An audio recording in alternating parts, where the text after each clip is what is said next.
안녕하세요. 안무랑궁연구소의 밀크티입니다. 제가 MBTI 그런 내용들을 블로그에 올리면서 사실 굉장히 다양한 질문들을 받았었는데요.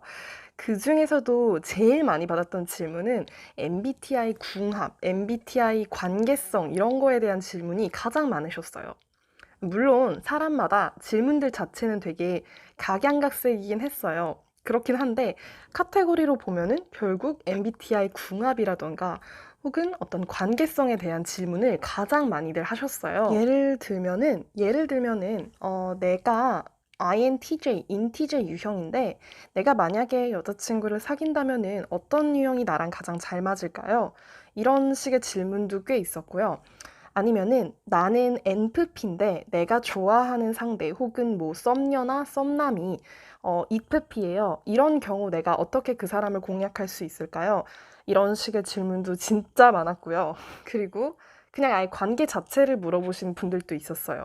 예를 들어서 내가 ETJ고 내 남자친구도 ETJ예요. 이런 경우는 잘 맞을까요, 우리 둘이? 이런 식으로 관계가 좋을지에 대해서도 물어보시는 분들이 굉장히 많았습니다. 그래서 덕분에 사람들이 진짜 좀 관계라던가 타인간의 관계라던가 궁합에 대해서 진짜 관심이 많구나 이런 거를 알 수 있게 된 것 같아요. 물론 이런 궁합 관련 질문은 자기 애인과 관련된다던가 혹은 썸남, 썸녀에 관련된 질문이 제일 많기는 했어요. 그치만 뭐 이런 관계성에 대해서 좀 알고 나면은 단순히 뭐 연인뿐만 아니라 혹은 뭐 이성적인 그런 관계뿐만 아니라 내 가족이라던가 내 친구라던가 지인, 뭐 동료 되게 광범위하게 이해를 하기가 좀 쉬워서 이런 관계성에 대해서 좀 많이 물어보시는 것 같아요. 그래서인지 그 인터넷에 MBTI 궁합표가 굉장히 흥하더라고요. 그 인터넷에 MBTI 궁합표 이렇게 딱 치면은 그 나오는 궁합표 있죠. 막 빨강색, 초록색, 파랑색, 노랑색 막 이렇게 있었나? 3색인가 4색으로 이렇게 그래프 되어 있고 이쪽으로 가면 막 파국, 이쪽으로 가면은 뭐 찰떡궁합 뭐 이런 식으로 돼 있는 그 궁합표. 저는 그 궁합표가 그렇게 광범위하게 쓰인지 몰랐는데 되게 많이 쓰이더라고요. 뭐 예를 들면은 MBTI를 콘텐츠로 해서 무슨 다른 영상을 만드시는 분들도 그 궁합표를 기반으로 해서 찰떡궁합일 때 혹은 뭐 안 맞는 관계일 때 소개팅 뭐 이런 식으로 콘텐츠 만드시는 분들도 많고 심지어 TV에서도 그 궁합표를 기반으로 파국이다, 잘 맞는다 뭐 이런 식으로 나오더라고요. 그 궁합표를 TV에서도 참고할 정도인데 그러면 일반인들도 되게 많이 참고를 할 것 같더라고요. 근데 저는 그 인터넷에 떠돌아다니는 MBTI 궁합표는 갖다 버리라고 말씀드리고 싶어요. 왜냐면은 그 MBTI 궁합표는 처음에 만드신 분이 그 어떤 기준으로 만들었는지는 잘 모르겠는데 뭐 본인 경험에 의해서 만들었다 이런 거면 할 말은 없죠. 나는 이렇던데라고 하고 만든 거는 본인 경험마다 다르니까 할 말은 없는데 그 대부분의 사람들이 참고하기에는 좀 많이 무리가 있습니다. 그래서 MBTI 궁합 이런 거 관심이 있으시면은 그 궁합표만큼은 참고를 하지 말라고 말씀드리고 싶어요. 그러면 이 MBTI 유형 간의 어떤 궁합이라던가 관계를 설명해주는 그런 이론 같은 게 있을까요? 이거는 그렇다라고 대답할 수도 있고 아니다라고 대답할 수도 있습니다.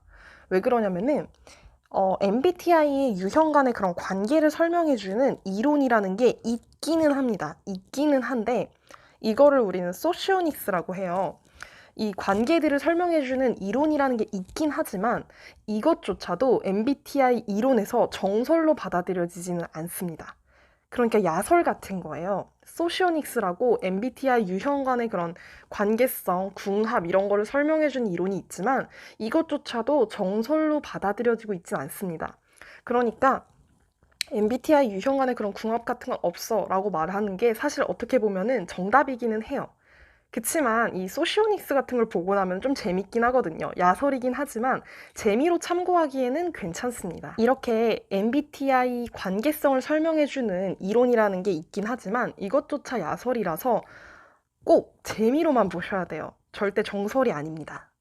그런데 그 인터넷에 떠돌아다니는 그 MBTI 궁합표 같은 경우는 이 소시오닉스조차, 이 정설로 받아들여지지 않는 소시오닉스 이론조차 참고하고 있지가 않아요. 그러니까 그 MBTI 궁합표는 정말 뭣도 아니에요. 아무것도 아니에요. 대체 뭘 기초로 만들어진 건지 모르겠어요. 그래서 전 앞으로 야설이긴 하지만 그냥 재미로 보기엔 괜찮은 이 소시오닉스 관계론에 대해서 하나씩 업로드를 하려고 해요. 나와 타 유형 간의 관계에 대해서 설명해주는 이 소시오닉스를 하나씩 업로드를 하려고 합니다. 이 MBTI의 각 유형들끼리의 그런 관계성, 일종의 궁합 같은 거를 설명해주는 이 소시오닉스 관계론에 대해서 알아보기 전에 무조건 전제 조건으로 갖고 가셔야 될 거는 첫 번째는 진리의 사바사입니다. 사실 이것 때문에 이 소시오닉스 이론이 정설로 받아들여지지 않는 거예요. 왜냐면은 어떤 한 유형에 그 두 명의 사람이 있으면은 절대로 같은 사람이 아니잖아요. 물론 일종의 어떤 공통점은 있을 수 있겠죠. 그치만 절대로 같은 사람이 아니죠. 이 사람이 어떤 가치관을 갖고 있는지, 또 어떤 성장 환경을 갖고 있는지, 혹은 어떤 경험을 쌓았는지, 그리고 정서적으로 안정돼 있는지, 혹은 불안정한지, 이런 기타적인 요소가 훨씬 더 중요합니다. 그래서 이런 경험하신 분들 은근히 많을 거예요.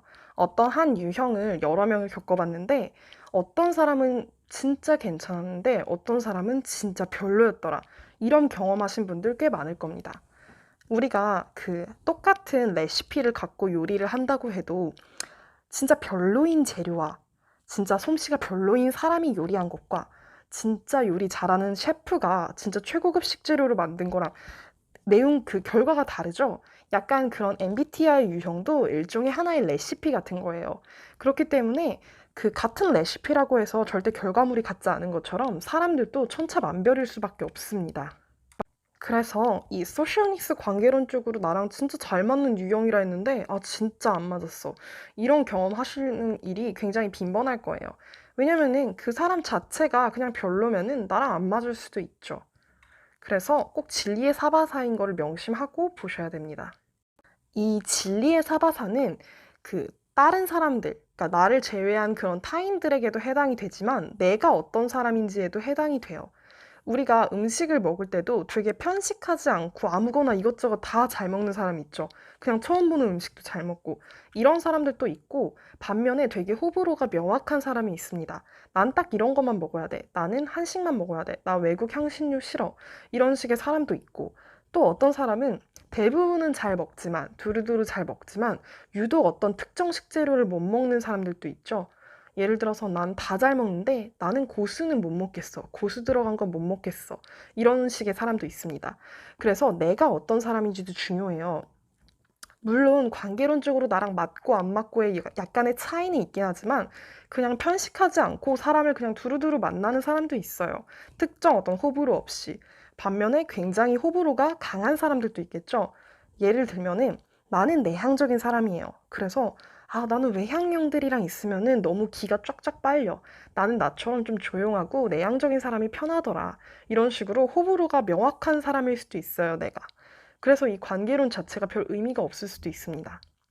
또 예를 들어서 나는 웬만한 사람들이랑 다 잘 지내는데 특정 어떤 성격을 진짜 싫어해. 예를 들어서 나는 딴 성격들은 다 괜찮은데 허풍이 심한 사람은 싫어. 이런 식으로 특정적으로 자기가 싫어하는 성격이 있을 수도 있어요. 그렇기 때문에 이 진리의 사바사는 타인한테도 해당이 되지만 내가 어떤 사람인지도 중요합니다. 그래서 이 관계론 자체가 별 의미가 없을 수도 있다는 거예요. 그리고 우리가 이 관계를 생각하기 전에 또 중요하게 알고 가야 할 전제 조건은 내가 이 사람을 어떤 사회적 관계, 어떤 역할로 만났는지도 중요합니다. 우리가 모든 사회적 역할을 완벽하게 수행하면 좋겠지만 사실 그러긴 쉽지 않잖아요. 예를 들어서 저 사람은 진짜 교수로는 별로야. 이런 사람 있죠. 근데 배우자로서는 또 굉장히 완벽한 배우자일 수가 있어요. 이런 식으로 어떤 역할로 만났는지에 따라서 호감도나 비호감도가 이렇게 바뀔 수가 있겠죠. 또 내가 어떤 사회적 역할로 이 사람을 만났느냐에 따라서 우리가 그 사람에게 기대하는 면모가 달라집니다. 예를 들면은, 우리가 과외 선생님을 구한다고 생각해 볼까요? 그러면 우리가 과외 선생님을 구할 때 어떤 거를 가장 높게 평가할까요? 아무래도 제일 잘 가르치는 거겠죠. 제일 잘 가르치는지 못 가르치는지 여부부터 볼 거예요. 그 다음에 뭐 성실성이라던가 시간 엄수 이런 것들을 보겠죠.